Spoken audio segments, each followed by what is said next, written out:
Well, it is a delight to have our good friend, my permanent co-host, just a great guiding light in Phoenix, a beacon to the world, really, Dr. Zuhdi Jasser. He is the president and founder of the American Islamic Forum for Democracy, author of The Battle for the Soul of Islam, an American Muslim patriot's fight to save his faith.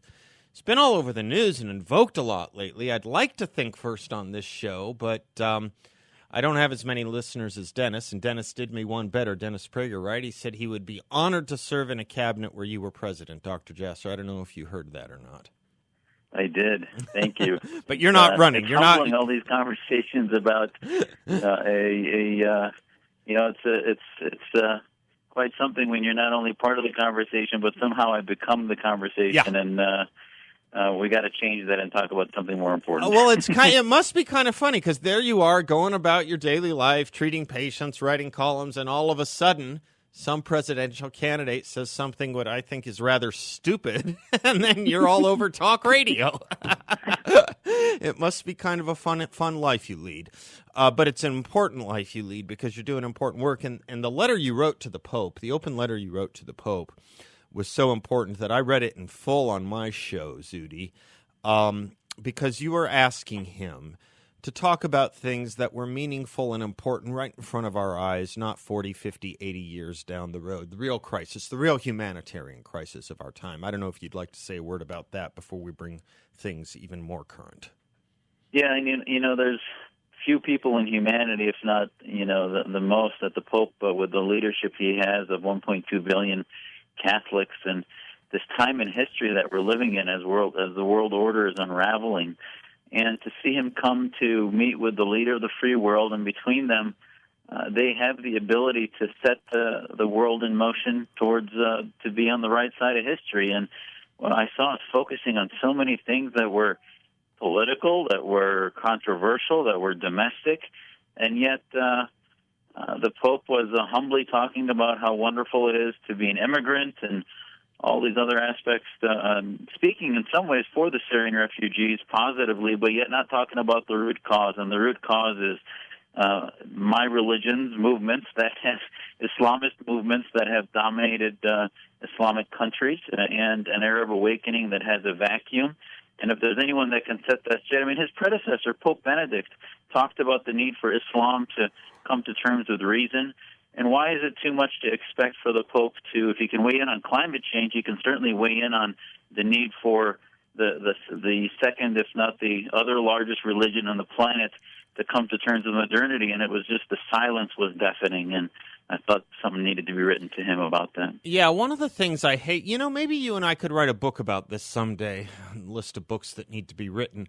The idea of wasted opportunities, wasted moment, wasted time, wasted moral credibility, because that's what this is. And I'm sure you, as a physician, you see waste in all kinds of things, including a body when it goes to waste. But what about the body politic, and what about the wasted opportunity this was when you have, you're right, these two seemingly most important of moral leaders in the world cannot talk about the moral crisis of humanity in front of our very, very eyes,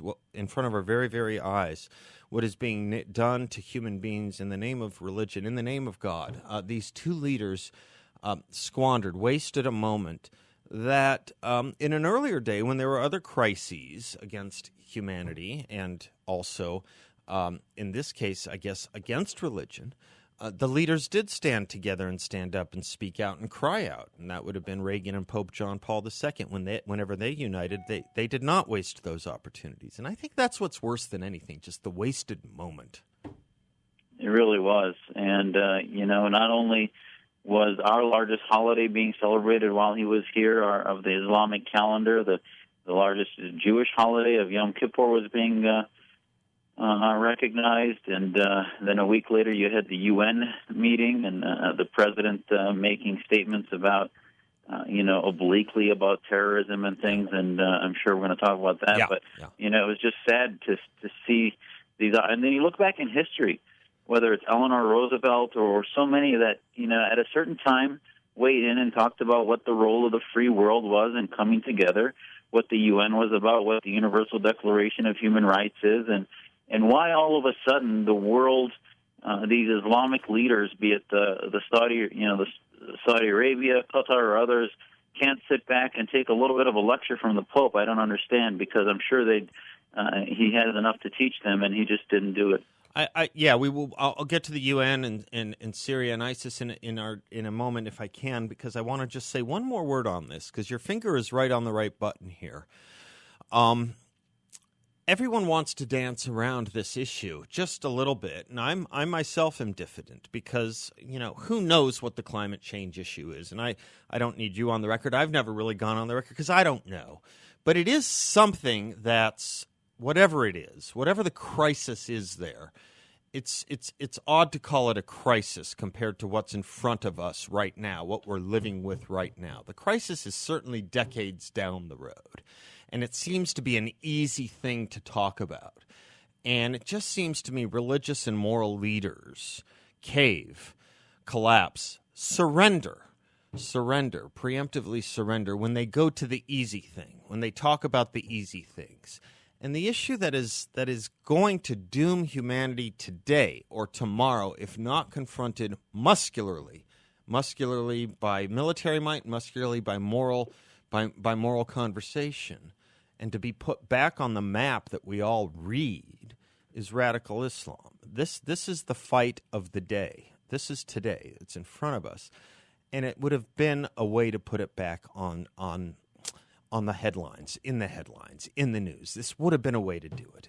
When we're all focused on so many distracting things, they collapsed, they surrendered, and instead they had us make headlines of things that will happen 50 or 60 years down the line. This is what is just so disturbing about it. It's not moral leadership, and it's not really religious leadership.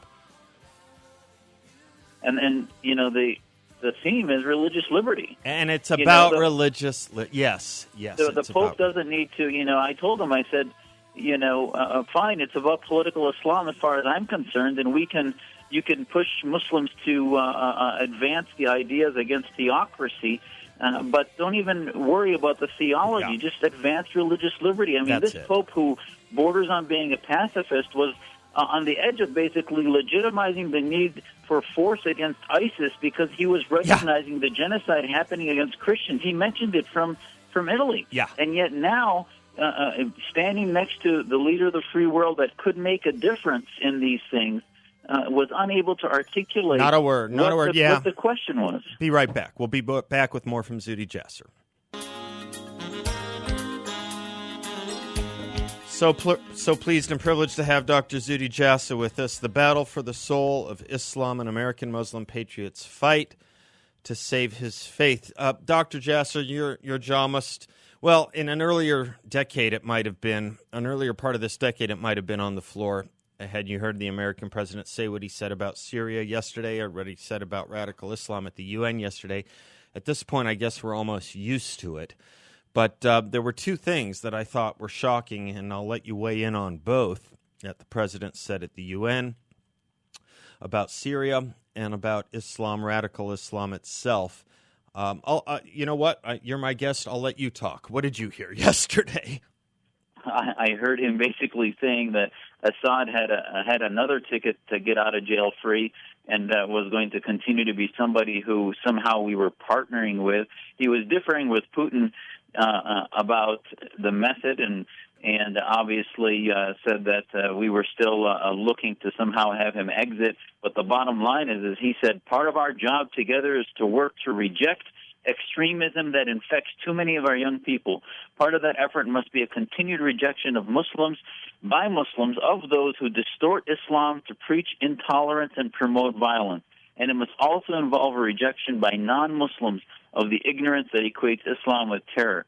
I mean, here you have two sentences that are diametrically opposed and irrational. On the one hand, we Muslims are the ones that have the problem of not Islamism but extremism, and yet he's talking to Muslims who are only thing we share is the faith of Islam, and yet he's lecturing the UN that it's not about Islam. Islam has no issues. It's really about terrorism.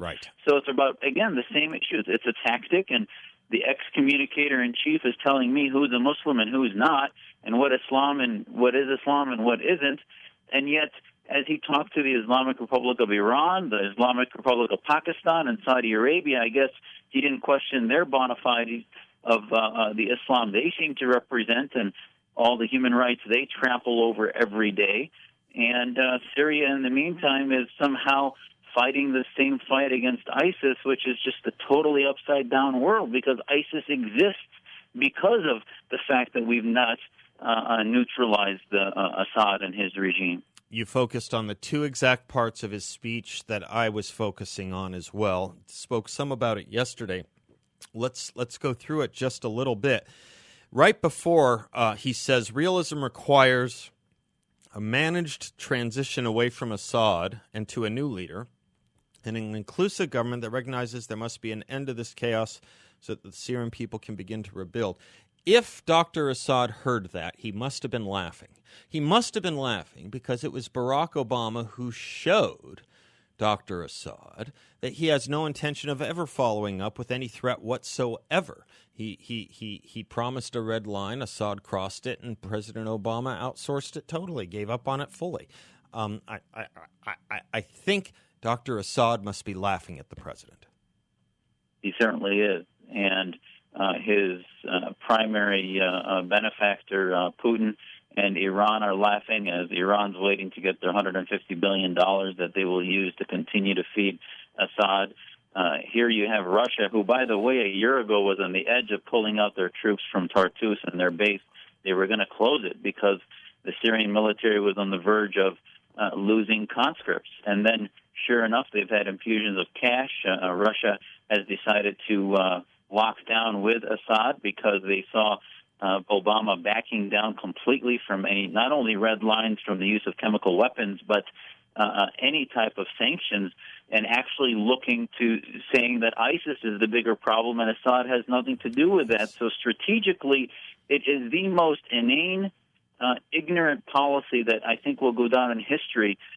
Even Ford, his ambassador, former ambassador to Syria, is going around the U.S. on talk shows talking about how this policy is completely wrong-headed, that you can't get rid of ISIS without finding a quick way to end the Assad regime. The two are totally connected. What must be going on in the head of every leader, probably in the discussions of every leader in the Middle East every day whenever they decide to do anything? The discussions must be, I wonder what Putin will do, or I wonder what Putin thinks, or what will Russia's reaction be.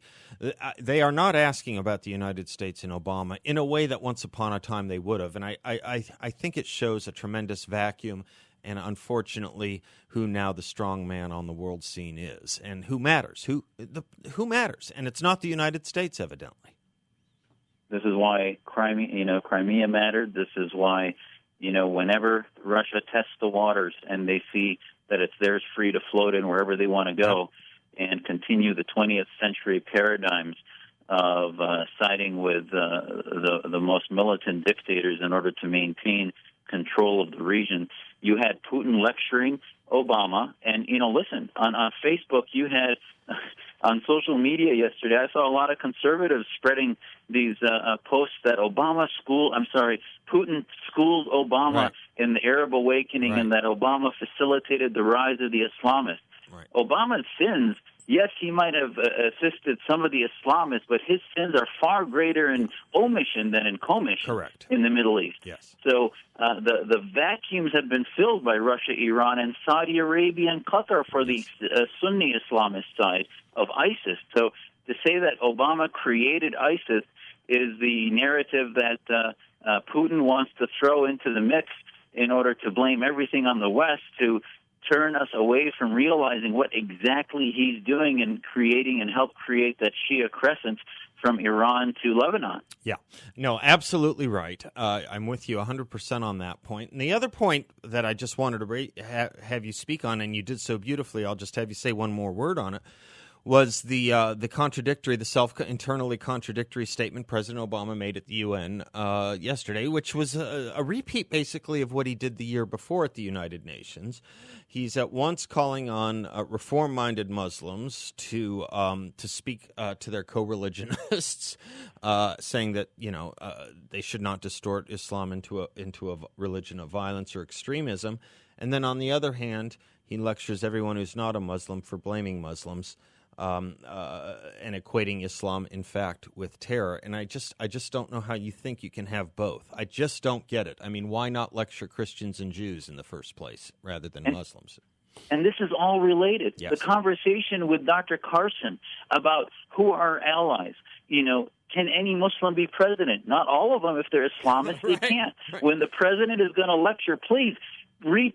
Did I miss in all the documents and history of America's founding documents and narratives about our constitutional convention when they were writing about the liberty against theocracy and the need to prevent the establishment of religion? Nobody was worried about stepping on the toes of those who would offend Christians or offend Christendom or Christianity. Right. They were talking about liberty. Yeah, exactly right. Exactly right.